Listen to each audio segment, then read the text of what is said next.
United times, सच के सिवा कुछ नहीं, हर पल आपके साथ। सपा अध्यक्ष अखिलेश यादव ने पार्टी कार्यकर्ताओं को सावधान रहने और मतगणना खत्म हो जाने तक सतर्क रहने का निर्देश दिया।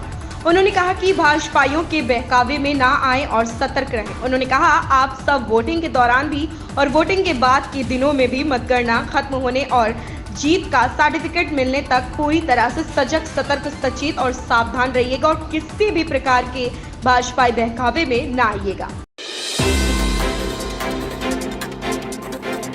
मतगणना से पहले अंतर्राष्ट्रीय सीमा से पाकिस्तान आतंकियों को घुसपैठ करवाने की फिराक में है। सूत्रों के मुताबिक ऐसे इनपुट मिलने के बाद सुरक्षा एजेंसियां पूरी तरह से चौकस हो गईं।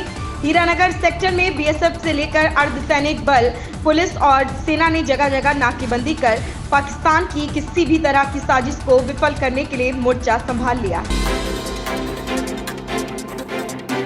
लोक जनशक्ति पार्टी के राष्ट्रीय अध्यक्ष चिराग पासवान अयोध्या पहुंचे। उन्होंने रामलला व हनुमानगढ़ी के दरबार में हाजिरी लगाई। दर्शन पूजन के बाद कहा कि रामलला भव्य मंदिर में विराजमान हो चुके हैं। रामलला के दर्शन प्राप्त किया है। मैं भाग्यशाली हूं। जिस दिन रामलला की प्राण प्रतिष्ठा हुई उसी दिन अयोध्या आने की इच्छा थी। आज इच्छा पूरी हुई है। देश में इस समय महत्वपूर्ण समय चल रहा 400 पार का लक्ष्य हम बहुत सरलता से प्राप्त कर सकेंगे। पंजाब और हिमाचल से लोकसभा चुनाव प्रचार कर लौटे मुख्यमंत्री पुष्कर सिंह धामी शनिवार को बद्रीनाथ धाम पहुंचे। वह धाम में श्रद्धालुओं की सुविधाओं और यात्रा व्यवस्थाओं का स्थलीय निरीक्षण करेंगे। इसके बाद मुख्यमंत्री का हल्द्वानी जाने का कार्यक्रम है। प्रधानमंत्री नरेंद्र मोदी ने कहा, विवेकानंद रॉक मेमोरियल में सूर्योदय के समय सूर्य अर्घ्य देने के बाद शनिवार को तीसरे और अंतिम दिन अपनी ध्यान साधना शुरू की। अधिकारियों ने यह जानकारी दी। सूर्य अर्घ्य आध्यात्मिक अभ्यास से जुड़ी एक परंपरा है जिसमें भगवान सूर्य को जल अर्पित कर उन्हें नमन किया जाता है। अधिकारियों ने बताया कि प्रधानमंत्री ने एक लोटे से समुद्र में सूर्य को जल अर्पित किया और माला जपी।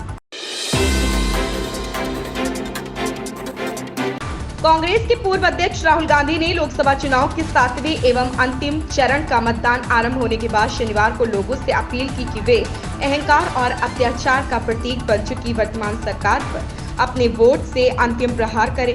उन्होंने यह दावा भी किया है कि अब तक के रुझानों से स्पष्ट है कि देश में Indian national development inclusive alliance गठबंधन की सरकार बनने जा रही। लोकसभा चुनाव के अंतिम चरण में शनिवार को 57 सीट पर वोट डाले जा रहे हैं। तिरुवनंतपुरम केरल में दक्षिण पश्चिम मानसून के जल्द दस्तक देने के 2 दिन बाद राज्य के कई हिस्सों में भारी बारिश होने से भूस्खलन, पेड़ों के उखड़ने और जलभराव की स्थिति उत्पन्न हो गई है। कोट्टायम, इडुक्की और एर्नाकुलम के कुछ हिस्सों में शुक्रवार रात से भारी बारिश हो रही है। कल रात पहाड़ी जिले इडुक्की के अंदरूनी इलाकों में स्थित पूजपरा और कोलप्परा इलाकों में भूस्खलन और पेड़ों के उखड़ने की सूचना है। कांग्रेस प्रवक्ता पवन खेड़ा ने शनिवार को एग्जिट पोल बहस का बहिष्कार करने की सबसे पुरानी पार्टी के फैसले पर अपनी टिप्पणी कर गृह मंत्री अमित शाह पर जवाबी हमला किया। एक्सपोर्ट में ट्विटर पर एक पोस्ट में खेड़ा ने लिखा कि अमित शाह जी यहाँ सौदा है, आप 1 तारीख को जश्न मनाएं, हम 4 तारीख को जश्न मनाएंगे। शुक्रवार को खेड़ा ने बताया कि भारतीय राष्ट्रीय कांग्रेस एग्जिट पोल पर बहस में भाग नहीं लेगी। उन्होंने कहा कि मतदाताओं ने अपना वोट डाल दिया और अपना फैसला सुरक्षित हो गया है। लालू यादव के खिलाफ बीजेपी ने चुनाव आयोग में शिकायत दर्ज कराई। भाजपा ने एक पत्र लिखकर मुख्य निर्वाचन आयुक्त, मुख्य निर्वाचन अधिकारी, जिला निर्वाचन अधिकारी को शिकायत से अवगत करवाया। भाजपा ने कहा कि लालू यादव ने लोक प्रतिनिधित्व अधिनियम की धारा 130 के प्रावधानों का उल्लंघन किया है, जो कि प्रतिबंधित है एवं दंडनीय अपराध है। अर्जुन कपूर ने ऐसा पोस्ट कर दिया जो फैंस को चिंता में डाल रहा है। अर्जुन ने अपने हालिया पोस्ट में इशारों में अतीत से निकलकर नए रास्ते की ओर बढ़ने का हिंट दिया, जिसे लोग उनके ब्रेकअप से जोड़कर देख रहे। अभिनेता ने शनिवार को इंस्टाग्राम स्टोरी पर पोस्ट में लिखा, हमारे पास जिंदगी में 2 चॉइस होते हैं, या तो हम अपने अतीत के कैदी बन सकते हैं या फिर भविष्य की संभावनाओं की खोज कर सकते हैं।